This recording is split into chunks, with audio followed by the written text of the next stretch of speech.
శ్రీకాకుళం జిల్లాలోని వంశధార, నాగావళి నదులలో ఇసుక అక్రమ తవ్వకాలు జోరుగా సాగుతున్నాయి. రాజకీయ నాయకుల అండదండలతో చెలరేగిపోతున్నారు. అక్రమ తవ్వకాలు రవాణా అడ్డుకోవాల్సిన అధికారులు నామమాత్రపు దాడులు, జరిమానాతో సరిపెట్టుకుంటున్నారు. శ్రీకాకుళం జిల్లా బైరి గ్రామ సమీపంలోని వంశధార నదిలో వందలాది మంది కూలీలు అక్రమంగా ఇసుకను తవ్వుతున్నారు. రాత్రి వేళల్లో లారీలు, ట్రాక్టర్లతో అక్రమంగా రవాణా చేస్తున్నారు. విశాఖ, అనకాపల్లి, విజయవాడ ప్రాంతాలకు సరఫరా చేస్తున్నారు. ప్రభుత్వం ఇసుక లీజులు నిలిపివేసిన అక్రమ దందా యథేచ్ఛగా సాగుతోంది. తవ్వకాలు, అమ్మకాలకు సంబంధించి కొత్త విధానాన్ని అమల్లోకి తెచ్చేలోగానే అక్రమార్కులు సొమ్ము చేసుకుంటున్నారు. అధికార పార్టీకి చెందిన ఓ నేత సహకారంతో ఈ ఇసుక దందా జరుగుతున్నట్టు తెలుస్తోంది. శ్రీకాకుళం, నరసన్నపేట, ఆమదాల వలస నియోజకవర్గాల్లో అనుమతి లేకుండా ఇసుక తవ్వేస్తున్నారు. జాతీయ రహదారిపై దర్జాగా రవాణా అవుతున్నా అడ్డుకునేవారే కరువయ్యారు.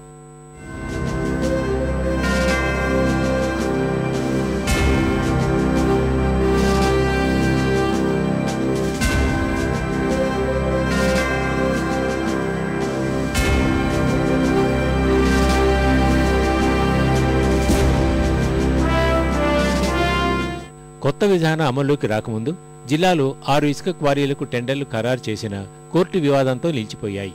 అధికారిక లీజు క్వారీలు అమల్లోకి వస్తే అక్రమ రవాణా ఆగిపోతుందని గనుల శాఖ అధికారులు అంటున్నారు. ఇప్పుడు ఉన్న అక్రమ రవాణా అంటే కలెక్టర్ గారు ఆదేశాల ప్రకారం 4 డిపార్ట్మెంట్లకి పంపిస్తున్నాం. Commercial tax, DTC, WALTA, mines, ఈ 4 డిపార్ట్మెంట్లకి పంపించి వాళ్ళ దగ్గర నుంచి అపరాధ రుసుము చెల్లించిన తర్వాతే రిలీజ్ చేస్తాం.